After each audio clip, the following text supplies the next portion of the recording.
Hello guys, कैसे हैं आप सब लोग। एक बार फिर आप सबका स्वागत है फिजिक्स क्लासेस बाय गुरुजी में। इस क्लास में हमने लास्ट जो टॉपिक पढ़ा था वो प्रेशर के बारे में डिस्कस किया था कि what is pressure, how many types of pressure, 1 pascal and many other things. अब नया जो कॉन्सेप्ट है हमारे पास उसको अपथ्रस्ट फोर्स कहते हैं। आपने थ्रस्ट फोर्स तो पढ़ लिया क्या होता है। अब बात करते हैं हम अपथ्रस्ट फोर्स की कि अपथ्रस्ट फोर्स क्या होता है। इसको एक और नाम से जानते हैं जिसका नाम है बियॉन्सी या बाउंसी फोर्स भी उसको कहते हैं। अब इस फोर्स के बारे में भी डिस्कस करना है। तो suppose that I have a container a full of water. मेरे पास एक कंटेनर है जो पूरी तरीके से पानी से भरा हुआ है या किसी लिक्विड से भरा हुआ है। ये एक कंटेनर था जिसमें मैंने बहुत सारा लिक्विड भर दिया। अब मैंने इस कंटेनर पे एक इमेजिनरी सिलेंडर डाला हुआ है। ये एक इमेजिनरी सिलेंडर है जो इस कंटेनर के अंदर पड़ा हुआ है। इस सिलेंडर की जो हाइट है वो h है। पानी की जो डेंसिटी है जो इसके अंदर पड़ा हुआ है उसकी डेंसिटी की अगर बात करें तो इस लिक्विड की डेंसिटी कितनी है बेटा, d है। और जो नीचे ग्रेविटेशनल फोर्स लग रहा है वो g लग रहा है। तो बहुत आसानी से समझना, इस साइड से जो प्रेशर लग रहा है उसको कवर कौन सा प्रेशर कर रहा है, इस साइड वाला प्रेशर कवर कर रहा है, यानी P1 और P2। जो अपवर्ड डायरेक्शन से प्रेशर लग रहा है P3, इसको कवर करने के लिए जो डाउनवर्ड डायरेक्शन से प्रेशर लग रहा है, दोनों में डिफरेंस होता है। तो किसी कारणवश कोई बॉडी जो नीचे की ओर खिंचती है, नीचे से ऊपर जाती है, उसको हम कहते हैं अपवर्ड थ्रस्ट या अप थ्रस्ट कहते हैं। तो when a body is emerge in a liquid, the liquid exert an upward force on the body is called up thrust. तो ये जो फोर्स है, ये जो पानी लगा रहा है इस बॉडी पे ऊपर की ओर, ये जो फोर्स है, ये वाला फोर्स जो किस डायरेक्शन में काम कर रहा है, अपर डायरेक्शन में काम कर रहा है, इसको क्या कहेंगे हम, अप थ्रस्ट फोर्स के नाम से जानेंगे इसको। तो अप थ्रस्ट फोर्स क्या है, जो लिक्विड लगाता है किसी बॉडी पे अपवर्ड डायरेक्शन में, उसको हम अप थ्रस्ट फोर्स कहते हैं। इसको डिफाइन कैसे करोगे, तो when a body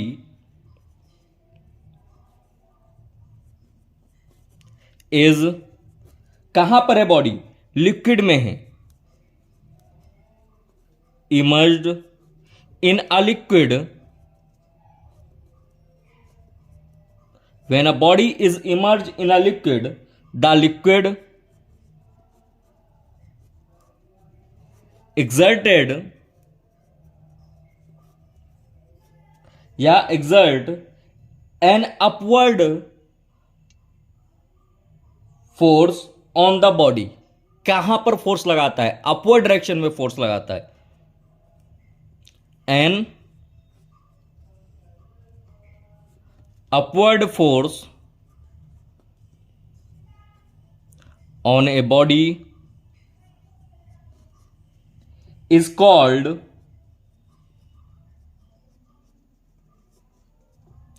upthrust force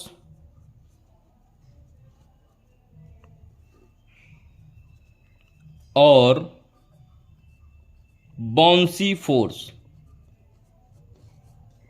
तो जो फोर्स कोई लिक्विड किसी बॉडी पे अपवर्ड डायरेक्शन पे लगाता है उसको हम अपथ्रस्ट फोर्स या बाउंसी फोर्स भी कहते हैं। क्लियर है बेटा ये चीजें।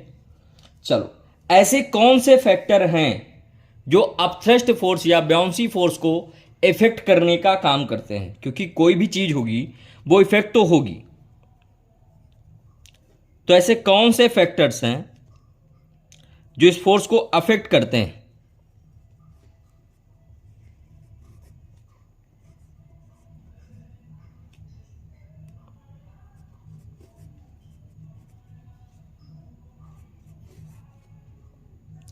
Factors affecting bouncy force.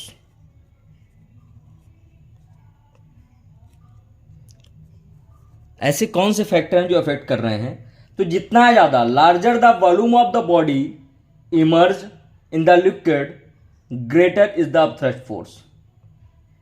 जितना ज़्यादा बॉडी का वॉल्यूम होगा उतना ज़्यादा थ्रस्ट काम करेगा, जितना ज़्यादा डेंसिटी होगा उतना ज़्यादा थ्रस्ट फोर्स काम करेगा। ये दो चीज़ें हैं।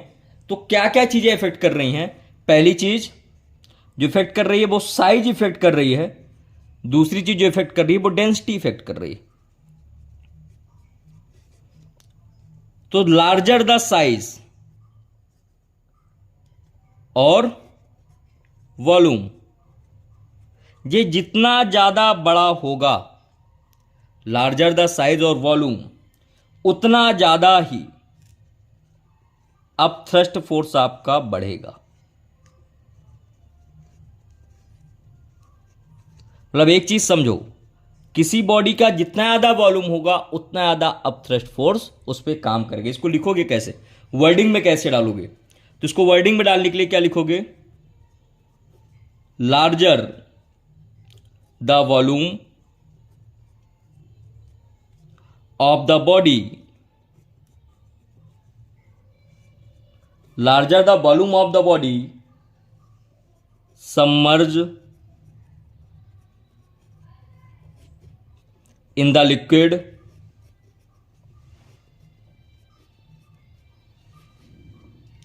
greater is the upthrust।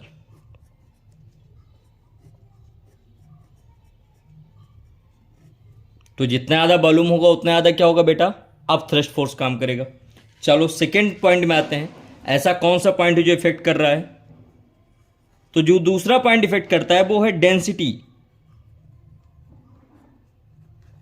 तो जितनी ज़्यादा डेंसिटी होगी किसी पार्टिकल की उतना ज़्यादा अप थ्रस्ट फोर्स होगा।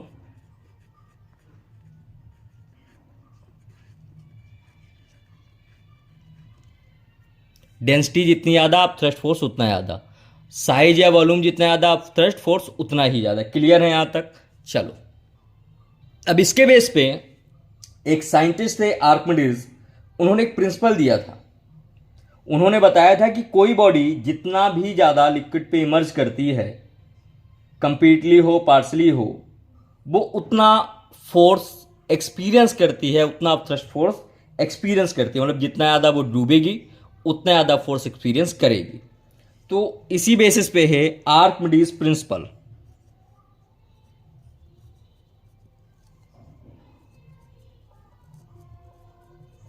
आर्किमिडीज प्रिंसिपल बेटा अभी के लिए भर नहीं है कि आप 9th क्लास में पढ़ के छोड़ दोगे।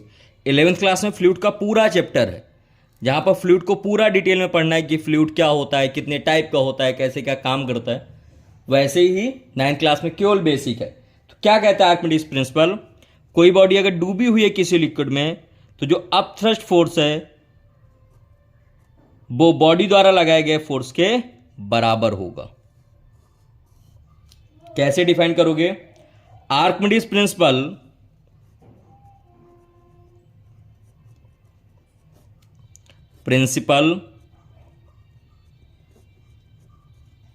states that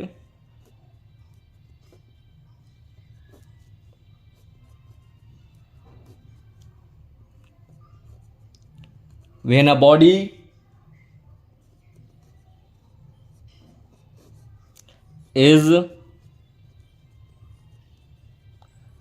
immersed in a liquid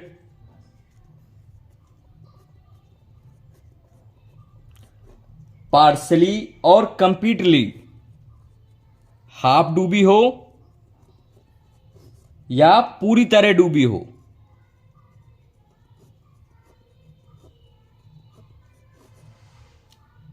it experience an upthrust force equal to the weight of the liquid displaced by the body।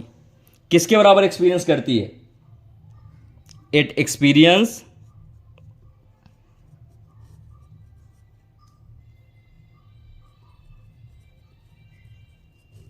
an upthrust force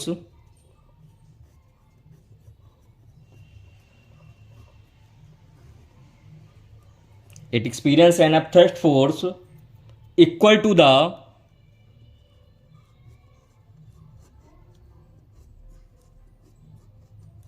weight of the liquid displace by the body.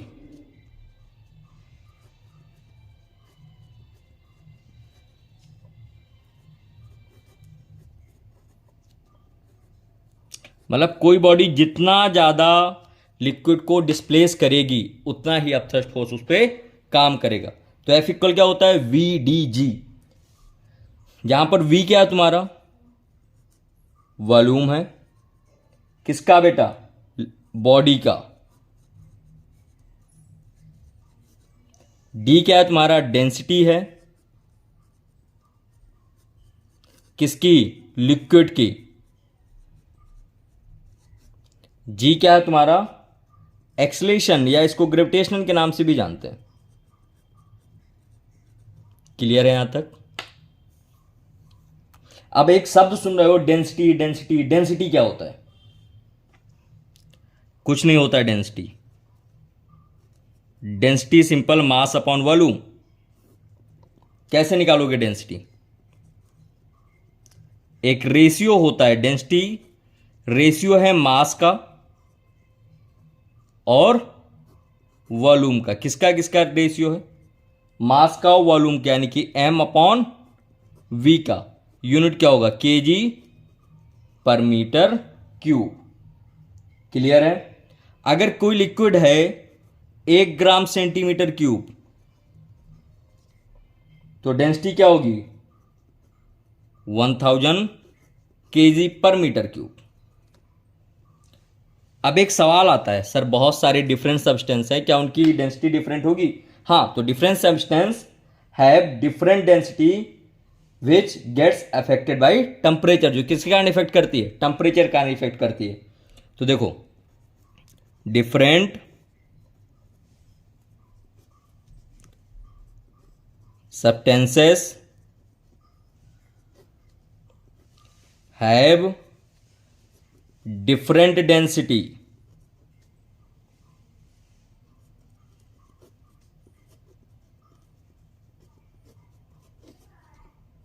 which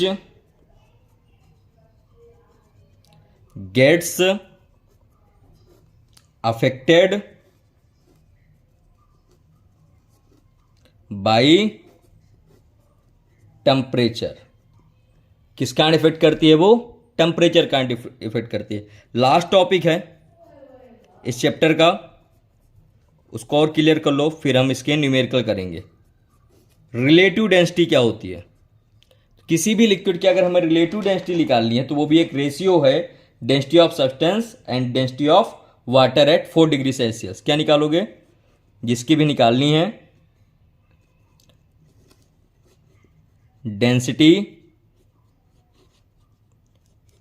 of substance